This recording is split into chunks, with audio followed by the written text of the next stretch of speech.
வணக்கம் மக்களே, welcome back to நேற்று இன்று நாளை. இன்னைக்கு நம்ம வீடியோல பலாக்கொட்டையில ஒரு தொக்கு பண்ண போறோம். இந்த தொக்கு பாத்தீங்கன்னா வெரைட்டி ரைஸ், அதுக்கப்புறம் தோசை, சப்பாத்தி கூடலாம் சாப்பிட்றதுக்கு ரொம்பவே நல்லா இருக்கும். இந்த பலாக்கொட்டை தொக்கு நான் எப்படி பண்ணங்கிறத பாக்குறதுக்கு முன்னாடி நம்ம சேனலுக்கு நீங்க ஃபர்ஸ்ட் டைமா வரீங்கன்னா மறக்காம சப்ஸ்கிரைப் பண்ணுங்க. இப்போ வாங்க வீடியோ கூட போகலாம். பலாப்பழ சீசன் ஆரம்பிச்சாச்சு. பலாப்பழத்தை சாப்பிட்டு இந்த கொட்டையை தூக்கி போட்டுறாதீங்க. கொட்டையில் நிறைய ஹெல்த் பெனிஃபிட்ஸ் இருக்கு. கொட்டையை வச்சுட்டு நீங்க நிறைய டிஃப்ரெண்ட் ரெசிபிஸ் பண்ணலாம்.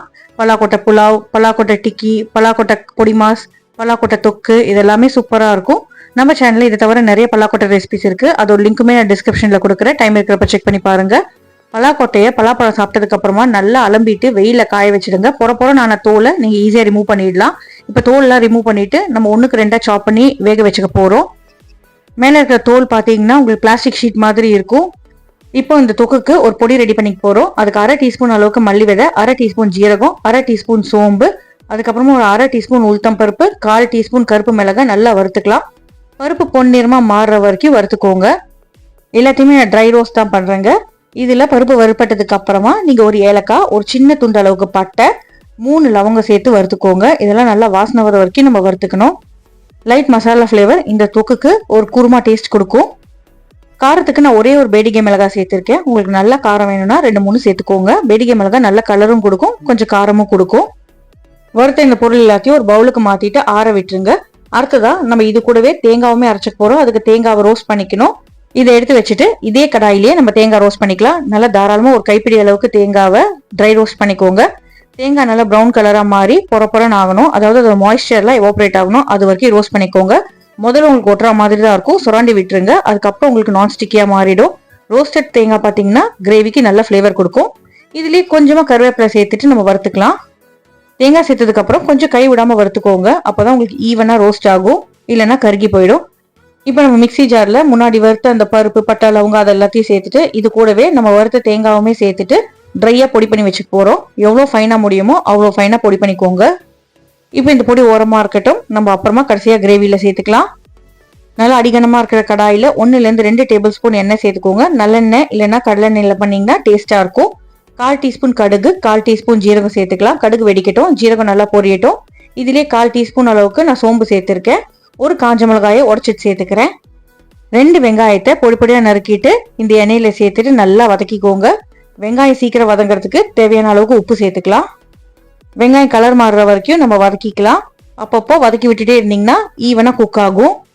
நம்ம இந்த கிரேவிக்கு எவ்வளவு வெங்காயம் சேர்க்கிறோமோ அதுக்கு 2 மடங்கா நம்ம தக்காளி சேர்த்துக்கணும். வெங்காயம் வதங்கினதுக்கு அப்புறமா இதுல 1 டேபிள் ஸ்பூன் அளவுக்கு நான் இஞ்சி பூண்டு விழுது சேர்த்துக்கிறேன்.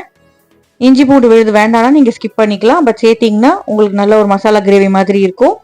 இஞ்சி பூண்டு விழுதோட பச்சை வாசனை போற வரைக்கும் வதக்கிக்கோங்க. இதுலயே 1/8 டீஸ்பூன் அளவுக்கு நம்ம மஞ்சள் பொடி சேர்த்துட்டு வதக்கிக்கலாம். எல்லாத்தோட பச்சை வாசனை போனதுக்கு அப்புறமா தான் நம்ம தக்காளி சேர்க்க போறோம். நான் முன்னாடியே சொன்ன மாதிரி 2 வெங்காயம் சேர்த்துக்கிறதுனால 4 தக்காளியை பொடி பொடியா நறுக்கி சேர்த்துக்கிறேன். வெங்காயத்துக்கு டபுள் மடங்கா தக்காளி சேர்த்தாதாங்க டேஸ்டியா இருக்கும்.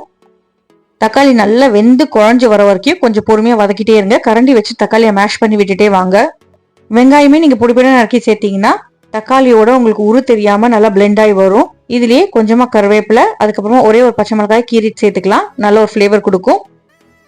நீங்க இந்த கிரேவி பண்ண ஆரம்பிக்கிறதுக்கு முன்னாடியே குக்கர்ல பலாக்கொட்டையை வேக வச்சு எடுத்து வச்சுக்கோங்க.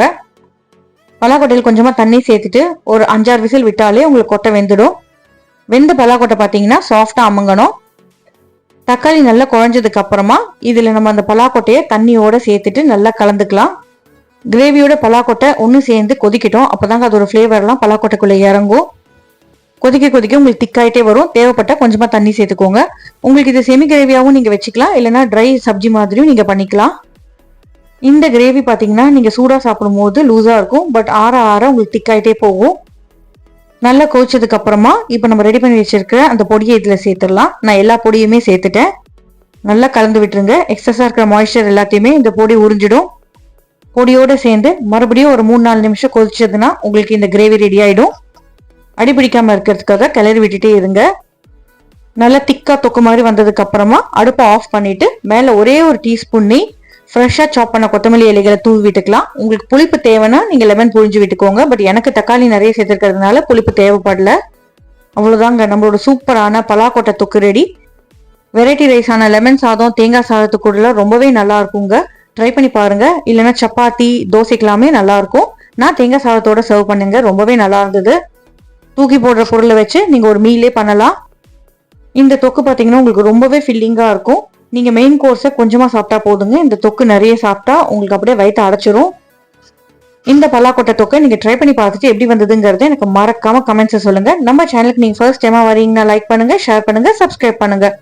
இன்னும் நல்ல வீடியோவோட நல்ல ரெசிபியோட நாளைக்கு சந்திக்கிறேன். Until then, take care. Bye bye. Have a great day. Thanks for watching.